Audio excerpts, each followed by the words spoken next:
কপাল, রেডি সেডি হলাম মেলায় যাবো বলে, ঘটা করে রেডি হলাম ছুটে ছুটে আনন্দ করে গিয়ে। তো এসে রেডি হয়ে এসে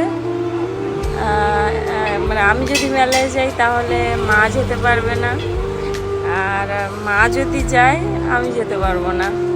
তো আমি ডিসাইড করলাম মা যাক, আমি থাকি। কি বলবো, মাদের বাবা মা ভাই এরা হ্যাপি থাকলেই আমি মনে হয় আমি খুশি থাকি। সবার খুশির জন্য সবসময় স্যাক্রিফাইস তো করতেই থাকি আমি, আর করবো যতদিন আছি এখানে। তারপরে যখন থাকবো না তখন আর কে করবে, ওরা হয়তো সবসময় সব জায়গায় যেতেও পারবে না। আমি তো ঘুরতে পারবো পরে, কিন্তু ওরা যদি না পারে আমি তখন থাকবো না, তখন কি হবে? ওই জন্য সবটা মেনে নিই হাসি মুখে।